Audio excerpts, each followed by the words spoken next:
స్తుతిగానము నీవే, నా విజయము నీవే, నా అతిశయం యేసయ్యా సదయుడానా. అపోస్తలుడైన పౌలు హెబ్రీలకు రాసినటువంటి పత్రిక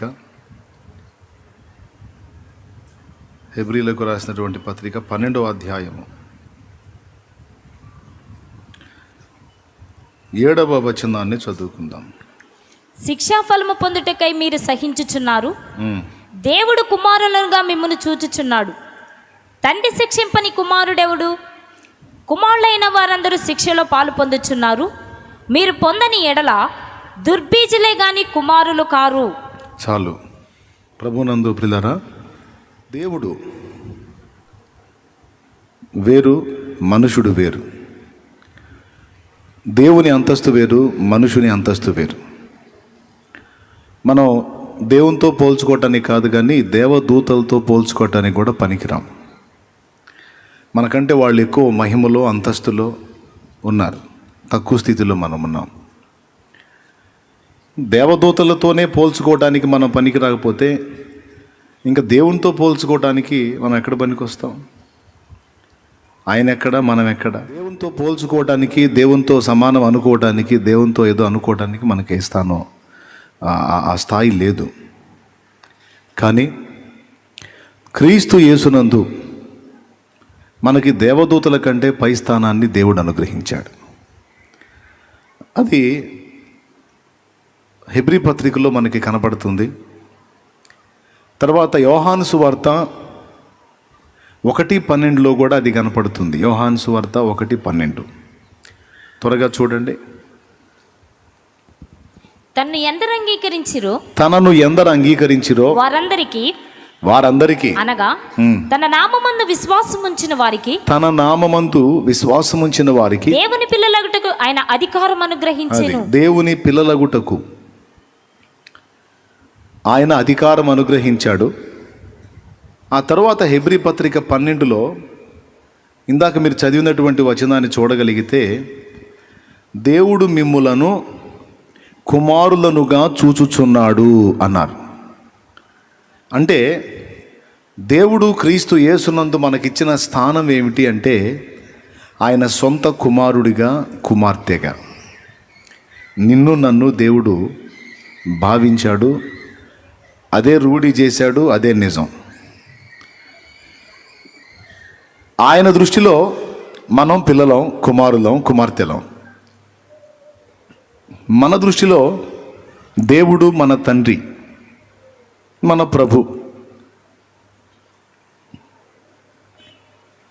అయితే తండ్రి అనే పదాన్ని మనం పలుకుతున్నాం. దేవా, తండ్రి, ప్రభువా, నాయనా, అబ్బా, అయ్యా అని మనం పదాలైతే పలుకుతున్నాం, కానీ నిజంగా దేవుని కుమారుణ్ణి, దేవుని కుమార్తెని, పరలోకంలో ఉన్న దేవుడే నా తండ్రి అని నిజంగానే మనం నమ్ముతున్నామా? లేకపోతే ఆశువుగా, అలవాటుగా ఆ మాటలు పలుకుతున్నామా? దేహము దేవాలయం, నీ దేహము దేవుని ఆలయం అని ఎంతమందికి తెలుసు? తెలిసిన వాళ్ళు చేయొద్దండి. అందరూ ఎత్తారు దాదాపు. దేహము దేవాలయం అని మీకు తెలుసా అంటే అందరూ ఓకే, నాకు తెలుసు బ్రదర్ అన్న. సంతోషం, నాకు కూడా తెలుసు. కానీ దేహము దేవాలయం అని నువ్వు నమ్ముతున్నావా? నమ్మితే కూడా చేయొద్దు. నేను నమ్ముతున్నాను, నా దేహము దేవుని ఆలయం అని నేను నమ్ముతున్నాను అంటే చేయొద్దు. ఇప్పుడు చేయొద్దు. నేను అంటాను అబద్ధమని. నువ్వు ఏదో నమ్ముతున్నానని చేయెత్తావు, కానీ నిజంగా నమ్మట్లేదు. ఎలా చెప్పగలవు అంటే, దేవాలయములో చెయ్యని చాలా పనులు నువ్వు దేహముతో చేస్తున్నావు, దేహములో చేస్తున్నావు. ఫర్ ఎగ్జాంపుల్, దేవాలయములో బూతులు తిడతావా?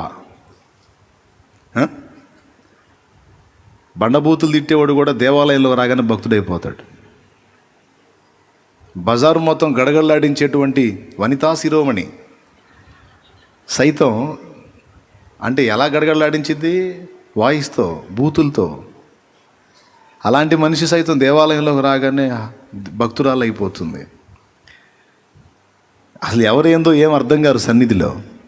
ఎందుకు అందరూ ఆధ్యాత్మిక ధోరణిలో, భక్తి పరవశంలో అందరూ అదొక రకంగా ఉంటారన్నమాట. ఇది ఒరిజినల్ కాదు. ఒరిజినల్ ఇళ్ళ దగ్గర దొరుకుతుంది. Praise the lord. హల్లెలూయా. అవునా కాదా? నేను చెప్తుంది ఏంటంటే, దేహము దేవుని ఆలయం అని మీరు నమ్ముతున్నారా అంటే చాలామంది చేతులు ఎత్తారు. అందరూ ఎత్తారు, దాదాపు నమ్ముతున్నాం అని. నేను అన్నాను మీరు నమ్మట్లేదు అని. ఎలా చెప్పగలవు అంటే, దేవాలయములో నువ్వు చేయని పనులు చాలా నీ దేహం ఎదుట దేహములో చేస్తున్నావు. దేవాలయంలో బూతులు తిట్టవు, దేవాలయంలో మోహపు చూపులు చూడవు, దేవాలయంలో శాపగ్రస్తమైనవి పెట్టుకొని చూడవు, దేవాలయంలో జారత్వం చెయ్యవు, దేవాలయంలో వ్యభిచరించవు, దేవాలయంలో మద్యం తాగవు, దేవాలయంలో సిగరెట్లు తాగవు, దేవాలయంలో బిడీలు తాగవు, దేవాలయంలో ఖైనీలు తినవు, దేవాలయంలో దేవుని భక్తి ఆరాధన అంతా దైవధ్యానం దైవధ్యాసలో ఉంటావు. మరి ఇప్పుడు దేహము దేవాలయం అన్నావు కదా, దేహములో దేవుడు ఉన్నాడు, దేహము దేవుని నివాసం అన్నావు కదా. అసలు ఇంకా చెప్పాలంటే ఈ కనపడే రేకుల షెడ్ ఆలయంలోనే దేవుడు ఉన్నాడో లేదో డౌట్, కానీ మన దేహంలో మాత్రం కన్ఫామ్గా దేవుడు ఉన్నాడని బైబిల్ గ్రంథం అనేక వచనాల్లో సాక్ష్యం ఇచ్చింది. ఉదాహరణకి 1 కొరింథీ పత్రిక 3వ అధ్యాయం 16వ వచనం మస్తు సార్లు చెప్పా. 6వ అధ్యాయం 19వ వచనం, ఈ 2 వచనాలు ఏమని సాక్ష్యం ఇస్తున్నాయి? మీరు దేవుని ఆలయమై ఉన్నారనియో, దేవుని ఆత్మ మీలో నివసించుచున్నాడనియో మీరు ఎరుగరా అని 1 కొరింథీ పత్రిక 3వ అధ్యాయం 16వ వచనంలో ఉంది. నీ దేహము దేవుని వలన మీకు అనుగ్రహింపబడి మీలోనున్న పరిశుద్ధాత్మక ఆలయమై ఉన్నదని మీరు ఎరుగరా? మీరు మీ సొత్తు కారు, విలువ పెట్టి కొనబడిన వారు గనుక మీ దేహముతో దేవుని మహిమపరచండి అని 1 కొరింథీ 6:19లో ఉంది. అలాగే యోహాను సువార్త 14వ అధ్యాయం 16వ వచనంలో, నేను తండ్రిని వేడుకుంటాను, మీ కొరకు వేరొక ఆదరణకర్తను పంపుతాడు, అనగా సత్యస్వరూపైన ఆత్మను మీ వద్దకు పంపుతాడు. లోకం ఆయనను ఎరుగదు గనుక ఆయనను చూడదు, ఆయనను పొందనేరదు. మీరు ఆయనను ఎరుగుదురు గనుక మీరు ఆయనను తెలుసుకుంటారు, ఆయన్ని పొందుతారు. ఆయన మీతో కూడా నివసించును, మీలో ఉండును అన్నాడు. చూడు, మీలో ఉండును అన్నాడు. చూడు, పక్కన ఉంటాడన్నాడా, మీలో ఉంటాడన్నాడు. నేను తండ్రిని వేడుకొందును, మీ యొద్ద ఎల్లప్పుడూ నుండుటకై. చివరి మాట చెప్పునానా, మీలో ఉండును, మీతో కూడా నివసించును, మీలో ఉండును. అపోస్తల కార్యం 2:38లో, మారు మనసు పొంది పాప క్షమాపణ నిమిత్తం బాప్తిస్మం పొందండి, అప్పుడు మీకు పరిశుద్ధాత్మను వరము అనుగ్రహించబడును. మనలోకి రాకముందు బాప్తిస్మం ద్వారా మనందరినీ పరిశుద్ధపరిచి, తర్వాత మనలోకి ఎంటర్ అవుతున్నాడు పరిశుద్ధాత్మ దేవుడు. ఇక అప్పటి నుంచి మనం రెడీ అయ్యి ఎత్తబడిన దాకా మనతోనే ఉంటాడు, రాకడ వరకు మనతోనే ఉంటాడు. మనందరినీ రెడీ చేసి యేసయ్యకి అప్పచెప్పిన దాకా మనతోనే ఉంటాడు, మనలోనే ఉంటాడు. ఇప్పుడు దేవునాత్మ మనలో ఉన్నాడంటే దేవుడు ఉన్నట్టా లేకపోతే ఇంకెవరన్నా ఉన్నట్టా? దేవుడు ఎక్కడ ఉంటాడో అది దేవాలయం. ఈ రేకుల షెడ్డు మందిరంలోనన్నా దేవుడు ఉంటాడో లేదో డౌట్, కానీ నీ దేహము అనే ఆలయంలో పక్కాగా దేవుడు ఉన్నాడు.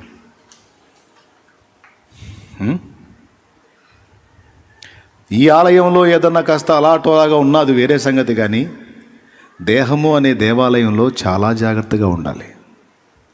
కానీ ఎంతమంది ఉన్నారు, నీ దేహం దేవాలయం అని నీకు తెలుసు అంటే డింగుమని చేయెత్తారు తెలుసు అని, బూతులు తిట్టట్లా, పనికిమాలిన పనులు చేయటల్లా, చెత్తయన్ని చూడట్లా కళ్ళతో.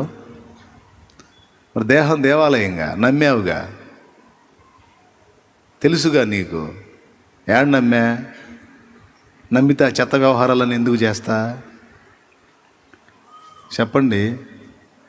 నిజంగా నమ్మావను? నమ్మితే దేహాన్ని పవిత్రంగా కాపాడుకుంటావు కదా, అపవిత్రతను ఎందుకు జరిగిస్తావు? అంటే దేహము దేవాలయమని బైబిల్లో చదివో లేకపోతే భక్తులు చెవితోనో విని మైండ్లో వేసుకున్నావు. నువ్వుగా దాని గురించి ఆలోచించలేదు, అసలు దాని గురించి సీరియస్గా పట్టించుకోలేదు. ఎందుకు?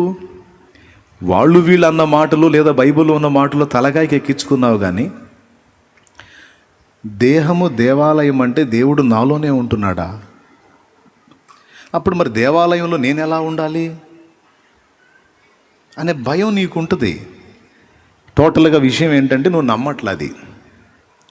ఇదే కాదు, మనోళ్ళు మాట్లాడే చాలా సంగతులు నిజంగా మనోళ్ళు నమ్మట్లా. అందులో కుమారులు అనే మాట కూడా ఒకటి. నువ్వు ఎవరివి అంటే దేవుని బిడ్డనే. దేవుడెవరు? మా డాడీ. కోటి కోటి స్తోత్రం డాడీ, కోటి కోటి స్తోత్రం డాడీ. అబ్బా తండ్రి నీకేనయ్యా. అబ్బా తండ్రి, డాడీ, నాయనా, నానా.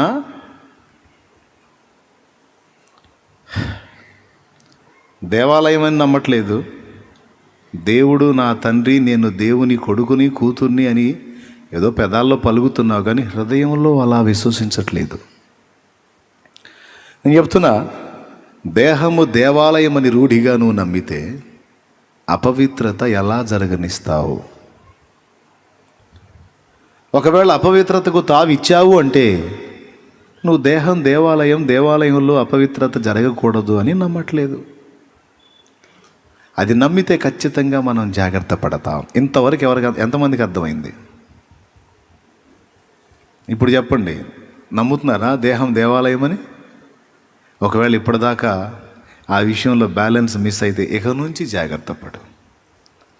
మళ్ళీ చెప్తున్నా, ఈ రేకుల షెడ్లోనన్నా ఉంటాడో ఉండడో డౌట్, కానీ నీలో మాత్రం కన్ఫామ్గా ఉన్నాడని అనేక వచనాలు బైబిల్లో రాయబడి ఉన్నాయి.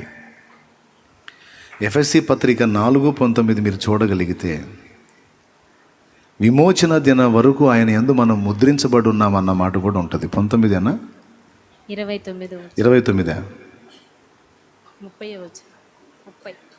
చివరి వచనం, ఆ మెయిన్ ఒక్క వచనం చాలు. 29:30 దేవుని పరిశుద్ధాత్మను దుఃఖపరచుకుడి, విమోచన దినము వరకు ఆయన యందు మీరు ముద్రింపబడి ఉన్నారు. 29:19 అన్నాను. 29 విమోచన దినం వరకు మీరు ఆయన యందు ముద్రించబడి ఉన్నారు. ఆయన యందు ముద్రించబడటం అంటే ఏంటో తెలుసా? ఆయనతో మనతో ఆయన సీల్ వేయబడ్డాం. 2 వస్తువులు కలిపి సీల్ వేస్తారు కొన్ని వస్తువులు. ఉదాహరణకి ఈ ఫ్యాన్ ఫ్రేమ్ ఉంది కదా, దీనిలో ఇది ఉంది, ఇట్లా దీన్ని కలిపి ప్యాక్ చేశారు, సీల్ వేశారన్నమాట, ఒకదాన్ని ఒకటి విడిపోకుండా. హలో, కనబడుతుందా? వాస్తవంగా ఈ పార్ట్ వేరు, ఇది వేరు, ఇది ఫ్రేమ్, ఇది వేరు, కానీ ఈ రెండింటిని కలిపి ఐక్యపరిచారు. పీకిన ఎలా తీసినా రాకుండా, ఊడి రాకుండా, ఒక రకంగా చెప్పాలంటే ఒక భాషలో ఇది సీల్ వేయటమే. దేవునికి స్తోత్రం, హల్లెలూయా. ఏం వేయటం? సీల్ వేయటం. ఇంకా చెప్పాలంటే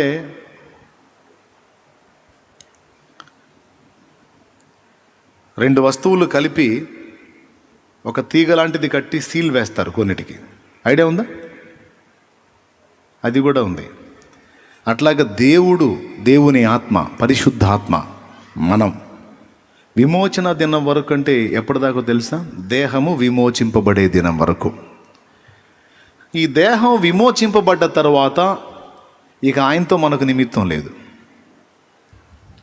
అసలు అప్పటిదాకా దేవుని ఆత్మ ఎందుకు పంపబడ్డాడు? ఎందుకు ఆయనతో మనతో ఆయన సీల్ వేయబడ్డాం? ఆయన అవసరత ఏంటి అంటే, ఈ దేహం ఇంకా విమోచింపబడలేదు కదా. విమోచింపబడలేదు గనక దీని తాలూకు ఛాయలు ఇంకా మనలో పనిచేస్తాయి గనక, అవి పనిచేసినప్పుడు వాటిని చంపటానికి, వాటిని ఎదిరించడానికి, వాటిని జయించడానికి, వాటికి వ్యతిరేకంగా పోరాడటానికి మనకి శక్తినిచ్చున్నట్లు దేవుని ఆత్మ మనకు పంపబడ్డాడు.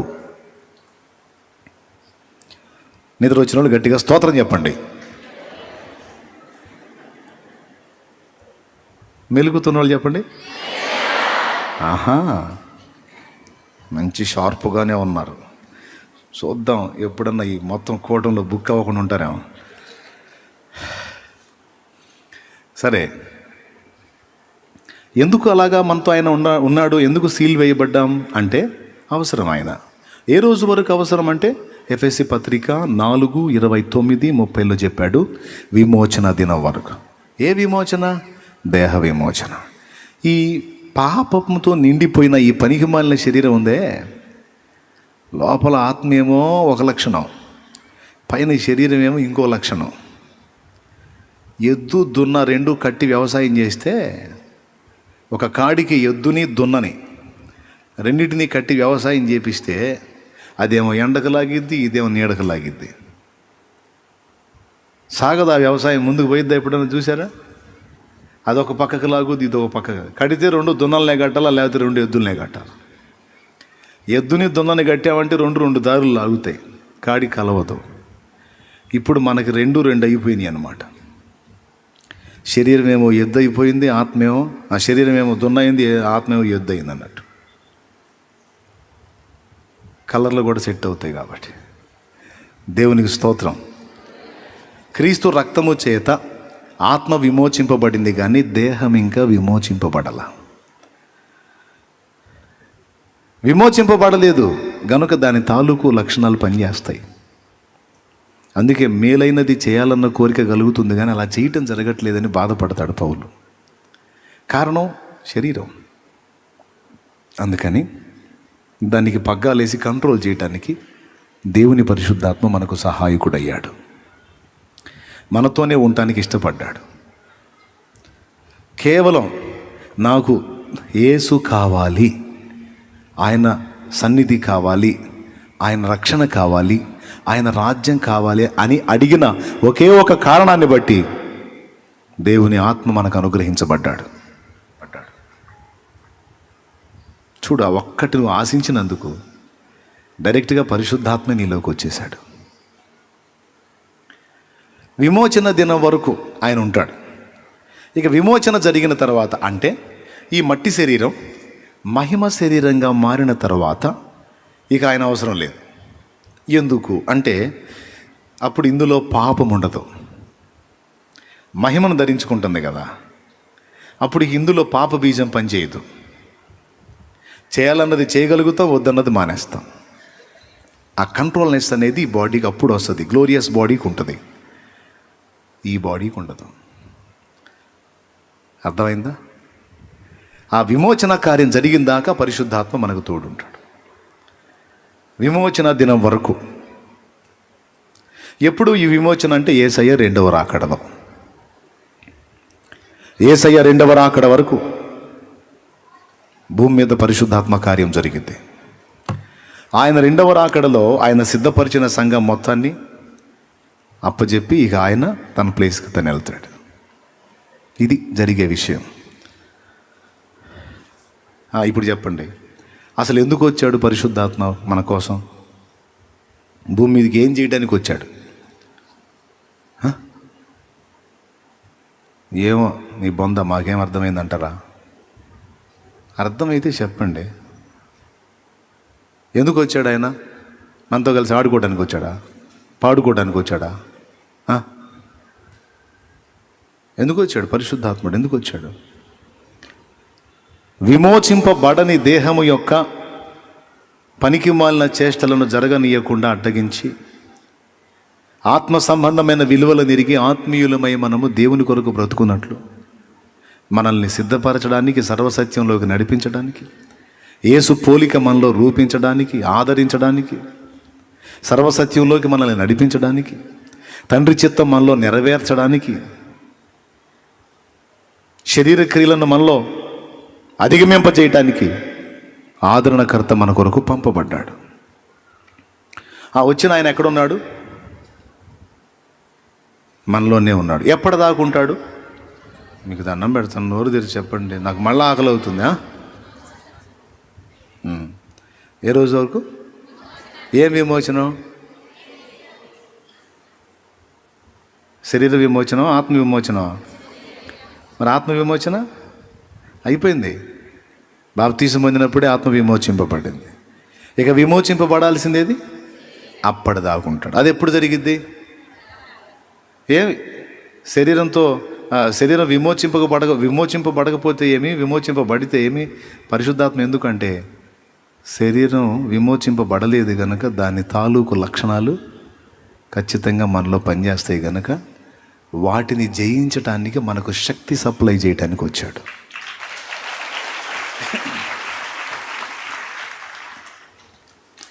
పక్క ఈ మాట గుర్తుపెట్టుకోండి. ఇది టోటల్గా పరిశుద్ధాత్మ కార్యం. కాబట్టి ఇప్పుడు మనలో ఉన్నాడుగా, డౌట్ లేదుగా. మరి చర్చిలో ఉన్నాడని నమ్మి జాగ్రత్త తీసుకుంటున్నావు. చర్చిలో ఉన్నాడు దేవుడని నమ్మావు కాబట్టి ఎగస్టాల్ చేయట్లా, స్తోత్రం, ఓవర్ యాక్షన్ చేయట్లా, తప్పుడు వ్యవహారాలు చేయట్లా. చర్చిలో ఉన్నాడు కాబట్టి భక్తురాలు అయిపోతున్నావు. దేహంలో ఉన్నాడని నమ్మట్లేదు కాబట్టే ఇష్టం వచ్చినట్టు ఊరేగుతున్నావు. దొరికిపోయాం, ఇక్కడ అందరం దొరికాం. ఒప్పుకోవాలిగా. పోనీ కనీసం ఎక్కడన్నా నమ్ముతారా లోపల పెద్ద ఆయన ఉన్నాడని? ఎవరు లోపల ఉన్నాడు? మన లోపల. మొన్న ఇంకొక ఎగ్జాంపుల్ కూడా చెప్పాను. ఇప్పుడు నేను ఇక్కడ కూర్చున్నా, మీరు అందరూ ఇక్కడ వచ్చి ఆరాధిస్తున్నారు. వచ్చే ఆదివారం నేను పోయి అలా పొలాల్లో కూర్చుంటా. మీరు ఇక్కడ కూర్చుంటారా, ఆడికి వస్తారా? ఆడికే వస్తామన్న వాళ్ళు చేతులు ఎత్తండి. అందరూ చేతులు ఎత్తారు, నాకు తెలుసు. ఏడు సేవలు, నువ్వు పొలాల్లో కూర్చుంటే మేము వస్తాం ఏంది, మేము ఏడే కూర్చుంటాం అన్నోళ్ళు చేయొత్తండి. ఏడు కూర్చొని ఏం చేస్తావు? నేను ఆడుంటే సరే, అట్టయితే నేను వెళ్ళిపోతాను, కూర్చోండి మీరే. వెళ్ళేదా? నాకు ఇంకా గొడవే ఉండదు. నేను ఈ పొలాల్లోకి వెళ్తే అక్కడికి వస్తావు నువ్వు. చింతతోపులోకి వెళ్ళి కూర్చున్నాను అనుకో, చెరువు దగ్గర. ఏంది అన్నయ్య లేడేంది? అన్నయ్య ఇక్కడ ఉండట్లేదంట, ఆయన చింతతోపులో ఉన్నాడంట, ఆడ చేస్తున్నాడంట ప్రార్థన. అంటే ఆటో డబ్బులు ఇచ్చి పంపించిన ఆటోని కూడా పిలుచుకొని బాయ్ బాయ్ బాయ్ ఆటో ఇట్రా ఇట్రా ఇట్రా ఆటో ఇట్రా పరిగెత్తుకొని అని పిలిచి, పాపం ఇక్కడ లేడంట అన్న, చింతతోపులో అంట, ఆడ కూర్చున్నాడంట అని ఆడికి వస్తావు. డౌట్ లేదుగా? డౌట్ లేదు కదా? ఏ మందిరం ఇదే, లేకపోతే మందిరం ఈ ఇక్కడ నువ్వు కూర్చున్న స్థలం మందిరమా, లేకపోతే నేను మందిరమా? నేను ఆడుంటే ఆడికి రావటం ఏంటి? నీకు మందిరం ఇది కదా. నన్ను ఎత్తుక్కొని నేను అడవిలో ఉంటే కూడా ఆడుకొస్తానంటావేంది నువ్వు? నీకు నేను మందిరమా? నీకు తెలియదు, కానీ అది నిజం. నీకు తెలియకయే నమ్ముతున్నావు. నువ్వు ఆరాధించే స్థలం అని ఈ మందిరం ఇక్కడ కనపడుతుంది కదా, ఇది కాదు. అసలు నువ్వు ఆరాధిస్తున్న స్థలం ఇది. నువ్వు వెతుకుతున్న దేవుడు ఇందులో కనపడ్డాడు నీకు. అందుకే దైవజనుణ్ణి ఏమని చెప్పొచ్చంటే మరొక దేవాలయం.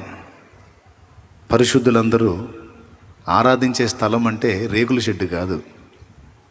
దైవజనుడిలో దేవుడు ఉన్నాడని నమ్మి ఆయన దేహంలో ఉన్న దేవుణ్ణి నీవు అనుసరిస్తున్నావు, ఆయన స్వరం వినగోరుతున్నావు, ఆయన దీవెన పొందగోరుతున్నావు, ఆయన్ని ఆరాధించగోరుతున్నావు. నన్ను కాదు,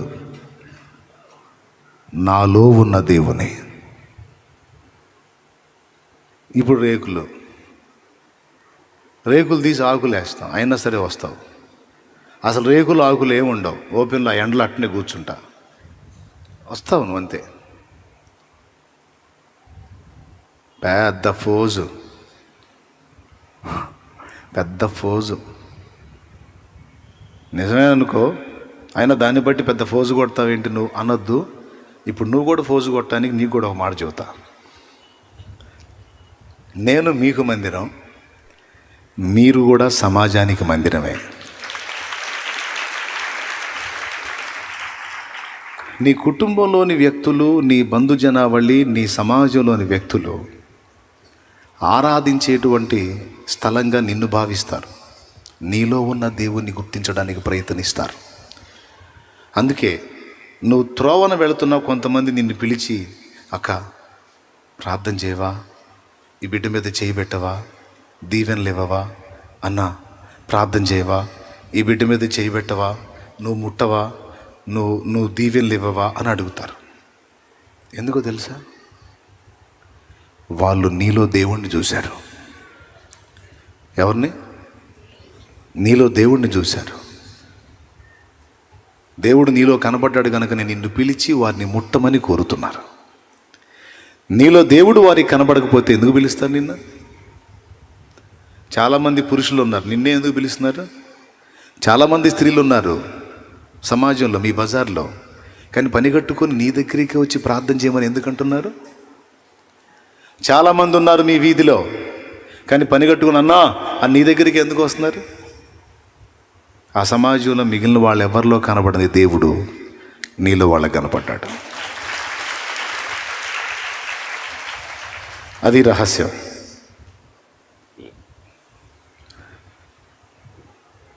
నీ సమాజంలోని వారు ప్రార్థించమని నిన్ను అడిగినా, ముట్టమని నిన్ను అడిగినా నువ్వు జాగ్రత్తగా ఉండాలి. నీలో వాళ్ళు దేవుణ్ణి చూస్తున్నారు.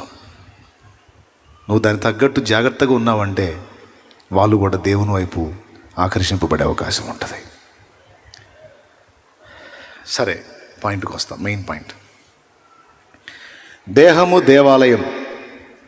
దేవాలయంలో అపవిత్రమైన పనులు చేయనట్టే దేహంలో కూడా ఇది జరగకుండా జాగ్రత్త పడాలి. దేవాలయాన్ని పవిత్రంగా కాపాడుకుంటాం, చెత్త చెదారం తెచ్చేయం. అలాగే దేహాన్ని కూడా, దేవాలయాన్ని ఎట్లా చూస్తాం? ఎక్కడన్నా రోడ్డు మీద చెత్త తెచ్చి ఇక్కడ వేస్తారా మీరు? వేరుగా.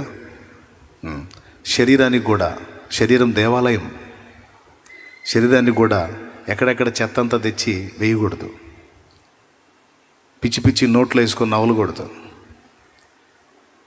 పవిత్రతని కాపాడాలి, దేవాలయ పవిత్రతని. దేహంతో ఏది పడితే చేయకూడదు, ఏది పడితే చూడకూడదు. ఎందుకంటే నువ్వు దేవాలయం. చేస్తే కొడతాడేమో, తిడతాడేమో, నరకం వచ్చిందేమో కాదు. ఎట్లా చేస్తాం అసలు దేవాలయంలో? నిజంగా నువ్వు నమ్మితే ఇది గుర్తుపెట్టుకొని దేవాలయాన్ని జాగ్రత్తగా కాపాడుకోవాలి.